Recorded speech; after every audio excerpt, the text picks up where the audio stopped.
ہاں جی، تو یہاں پہ اس ایک حرف پہ ہم نے دو باتوں کا سمجھنا ہمارے لیے بہت ضروری ہے، ٹھیک ہے؟ دو باتیں کون سی سمجھنی ہے کہ ایک تو یہ جو چھوٹی سی دال نما ہے اس کو کہتے ہیں جزم، ٹھیک ہے؟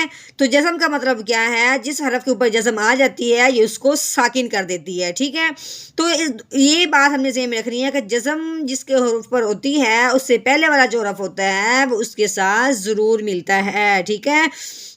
ہاں جی، دوسری بات ہم نے یہ ذہن میں رکھنی ہے، دھیان سے سوچنی سمجھنی ہے کہ جس کے اوپر یہ جزم آتی ہے تو وہ ہم نے یہ دیکھنا ہے کہ وہ آخر وہ حرف ہے کون سا جس کے اوپر یہ جزم آئی ہے۔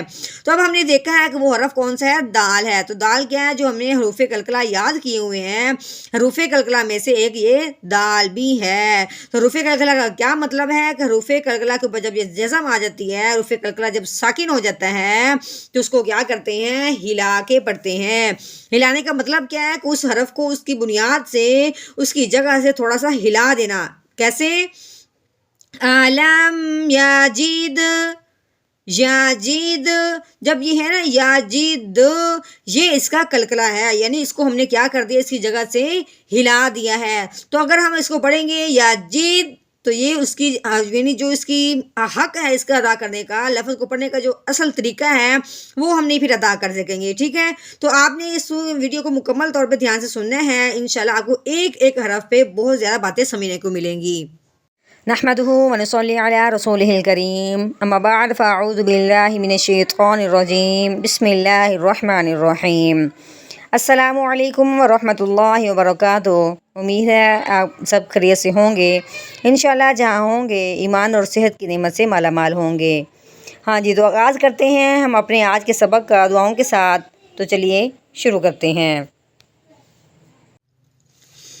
اللہم صلی علی سیدنا و مولانا محمد وعلی آل سیدنا و مولانا محمد وبارک وسلم۔ رب اشرح لی صدری ویسر لی امری واحلل عقدۃ من لسانی یفقہوا قولی۔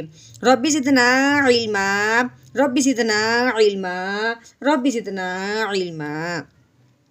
تو چلیے شروع کرتے ہیں ہم اپنے آج کا سبق، جو ہمارا سورۃ الضحیٰ کا تیسرا سبق ہے، ٹھیک ہے؟ آپ لوگوں نے بہت دھیان اور توجہ سے سننا ہے، اس پہ غور و فکر بھی کرنا ہے اور اس کو آگے بھی پھیلانا ہے۔ چلیے شروع کرتے ہیں۔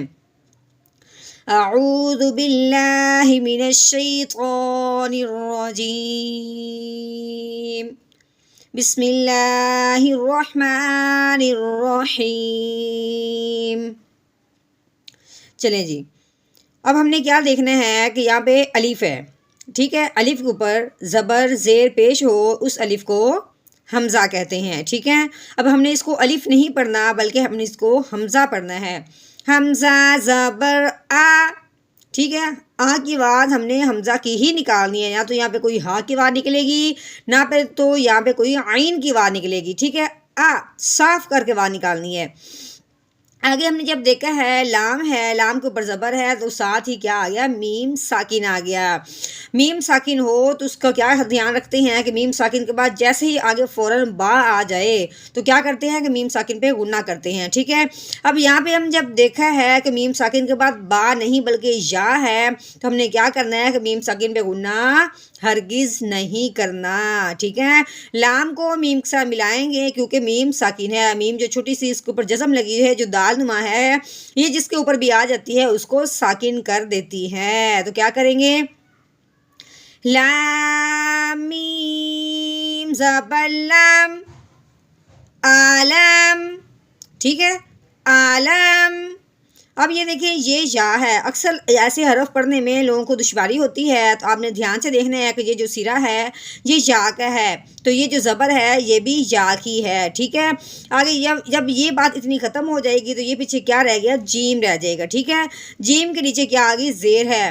اس کا ہم نے کیا دینا ہے کہ ہر حرف کو پڑھنے سے پہلے ہم نے اگلے حرف کو ضرور دیکھا کرنا ہے، کسی اوپر کوئی جزم کوئی شد تو نہیں آئی۔ اب دیکھا یہاں پہ کوئی جزم کوئی شد نہیں ہے تو اب ہم نے صرف یا کو اکیلے کو خود ہی کو ہی پڑھنا ہے، ملانا کسی کے ساتھ بھی نہیں۔ یا زبر یا، اب جب جیم پڑھنے لگے ہیں تو آگے جب دیکھا ہے تو آگے دال ساکن آ گیا. اس میں آپ نے دو باتیں دھیان رکھنی ہے. ایک تو ہم نے کیا کرنا ہے کہ جیم کو دال کے ساتھ ملانا ہے، یہ جزم کی وجہ سے. ٹھیک ہے، یہ جو چھوٹی سی دال بنی ہوئی ہے، کیونکہ جس کے اوپر دال کے اوپر آئی ہے، جس کے اوپر بھی آئے گی اس کو ساکن کرے گی. جب یہ دال کے اوپر آئی ہے تو یہ دال ساکن ہونے کی وجہ سے جو پیچھے والا حرف ہے وہ اس کے ساتھ ضرور ملے گا. ٹھیک ہے. دوسری بات آپ نے یہ ذہن میں رکھنی ہے کہ جس کے اوپر جزم آئے تو اس کا یہ بھی دھیان رکھتے ہیں کہ وہ حرف کون سا ہے. جب ہم نے دیکھا کہ وہ تو دال ہے، تو دال کیا ہے؟ حروف قلقلہ ہے. جو ہم نے حروف قلقلہ یاد کیے ہوئے ہیں تو ان میں ایک دال بھی آتا ہے. تو حروف قلقلہ کی کیا تعریف ہے کہ حروف قلقلہ کے اوپر جب یہ جزم آ جاتی ہے، یہ حروف قلقلہ جب ساکن ہو جاتا ہے تو اس کو کیا کرتے ہیں؟ ہلا کے پڑھتے ہیں. ٹھیک ہے. تو ہم نے کیسے پڑھنا ہے؟ جیم دال زیر جید. اب ہم نے جو اس کو پڑھا ہے جید، یہ اس کا قلقلہ، یعنی حرف کو اس کی جگہ سے ہم نے کیا کر دیا؟ ہلا دیا. اگر ہم پڑھتے ہیں جید تو یہ حرف ویسے نہیں رہے گا جیسے اس کا حق ادا کرنا چاہیے تھا.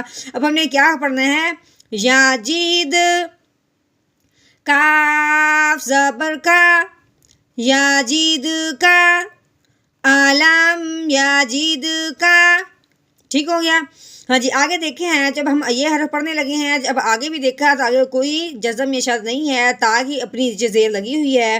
اب ہم نے یا کو علیحدہ پڑھنا ہے. یا زبر یا. ہاں جی، اب جب تا پڑھنے لگے ہیں تو آگے دیکھا ہے تو یا کے اوپر کیا آ گئی؟ جزم آ گئی. یا کیا ہو گیا؟ ساکن ہو گیا ہے. اب ہم نے کیا کرنا ہے کہ تا کو ہم نے یا ساکن کے ساتھ ملا دینا ہے. ٹھیک ہے. لیکن یہ بھی آپ بات ذہن میں رکھنی ہے کہ جب ہم اس کو ملائیں گے تو پھر ہم نے پیچھے بھی ہم نے یہ بات ذہن میں رکھی ہے کہ جس کے اوپر یہ ساکن جزم آتی ہے تو ہم نے یہ بھی دیکھنا ہے کہ وہ جزم آئی کس کے اوپر ہے. اب ہم نے دیکھا ہے کہ یہ جزم کس کے اوپر آئی ہے؟ یا کے اوپر آئی ہے. تو یہ یا ساکن بن گیا. یا ساکن سے پہلے زیر آ جائے تو اسے ایک الف کے برابر لمبا کرتے ہیں. اب ہم نے کیا کرنا ہے؟ تا یا زیر تی، یاتی. ٹھیک ہے. یاتی. یہاں پہ کیا آ گیا؟ میم کے اوپر تنوین آ گئی. ٹھیک ہے. اب ہم نے کیا ذہن میں رکھنا ہے کہ جس کے اوپر تنوین آ جاتی ہے اس پہ گناہ کرنا ہے یا نہیں کرنا، اس کو سمجھنے کے لیے ہم نے آگے دیکھنا ہوتا ہے. ٹھیک ہے. آگے کیا ہے؟ آگے فا ہے. تو فا جو ہے ہم نے یہ غور کرنا ہے کہ تنوین بعد کوئی حروف ہلکی تو نہیں آیا. حروف ہلکی آ جائے تو پھر تنوین پہ گناہ ہرگز نہیں کرتے. اگر کوئی حروف ہلکی نہ آئے پھر تنوین پہ گناہ کرتے ہیں، وہ بھی اخفا کا. ٹھیک ہے. اب جب ہم نے دیکھا تو کہ فا ہے، فا جو ہم نے حروف ہلکی یاد کیے ہوئے ہیں اس میں کوئی فا نہیں آتا، تو اب ہم نے کیا کرنا ہے؟ میم پہ تنوین پہ گناہ کرنا ہے اخفا کا. تو کیسے پڑھیں گے؟ میم دو زبر ماؤ، من یہ اظہار کا گناہ ہے، ماؤ یہ اخفا کا گناہ ہے. ٹھیک ہے. اب ہم نے یہاں پہ اخفا کا گناہ کرنا ہے.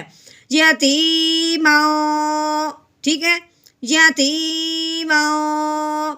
ہاں جی، آگے جب دیکھا ہے آگے فا کے اوپر کیا آ گئی؟ زبر آ گئی. ٹھیک ہے. فا کے اوپر زبر آئی ہے. جب ہم نے آگے دیکھا ہے آگے یہ ہے الف.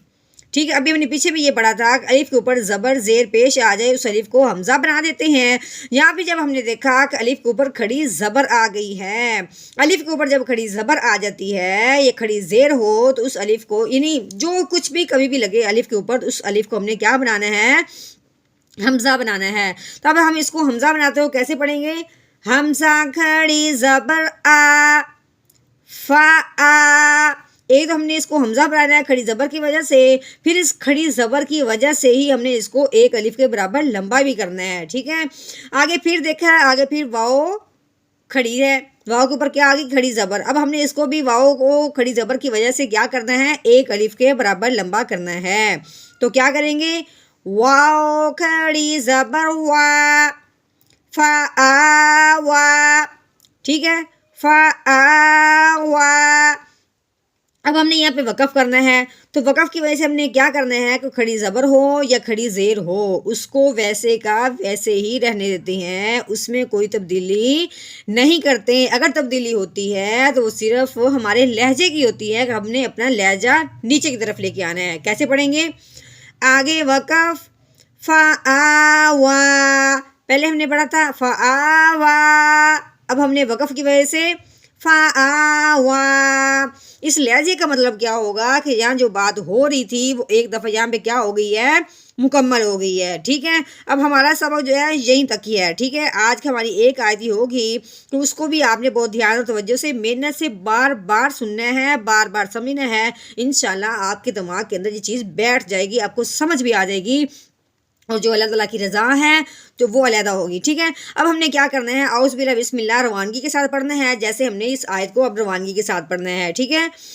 اعوذ باللہ من الشیطان الرجیم، سورۃ الضحیٰ مکیہ، بسم اللہ الرحمن الرحیم،